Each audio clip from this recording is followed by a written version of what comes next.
سبحان اللہ، کاش پھر مدینے کی وہ گلیاں دیکھنا ہمارا مقدر بن جائے۔ اس میں جو التجائیں کی گئی تھی کاش ہمارے حق میں قبول ہو جائیں۔ کلام اعلیٰ حضرت سے جو انتخاب کیا ہے ہمارے عادل بھائی نے آج، ہدایت کی بخشش آپ کا مجموعہ کلام ہے، اور اس میں پہلی نعت جو ہے اس کا انتخاب، اور پہلی نعت کی ابتدا کیسے ہوتی ہے؟ واہ واہ کیا جود و کرم ہے شہ بطحا تیرا، نہیں سنتا ہی نہیں مانگنے والا تیرا، نہیں سنتا۔ آقا کی جود و سخاوت کا اس کلام میں بڑا ذکر ہے، سبحان اللہ۔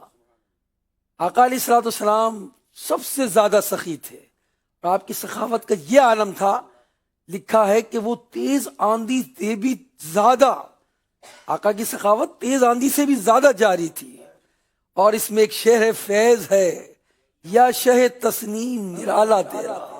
تسنیم جنت کی ایک نہر کا نام ہے، اور اس کی لمبائی کیسی ہے؟ اس کی لمبائی کا فاصلہ 1 مہینے کے فاصلے کے برابر ہے، اور اس کا جو پانی ہے وہ دودھ سے زیادہ سفید ہے، اور شہد سے زیادہ میٹھا ہے، اور برف سے زیادہ ٹھنڈا ہے، اور مشک سے زیادہ اس کا پانی خوشبودار ہے۔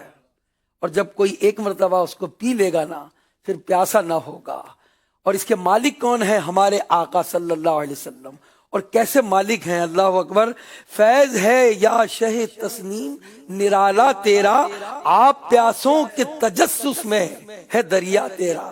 یا رسول اللہ، آپ کی عطا کیسی ہے کہ ویسے تو پیاسا کنویں کے پاس جاتا ہے، مگر آپ کا فیض ایسا ہے کہ پیاسوں کو خود آ کر نوازے گا، سبحان اللہ۔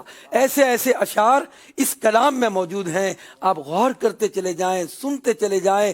آقا کی سخاوت کا بھی ذکر ہے، آقا کے فیض کا بھی ذکر ہے، آقا کے جود کا بھی ذکر ہے۔ اللہ ہمیں اس کلام سے خوب برکت عطا فرمائے، عادت بنائے آقا علیہ الصلوۃ والسلام کی ثنا خوانی کی، سننے کی، سمجھنے کی، اور انشاءاللہ الرحمن اس کے صدقے میں ہمارا بیڑا پار ہوگا انشاءاللہ الرحمن۔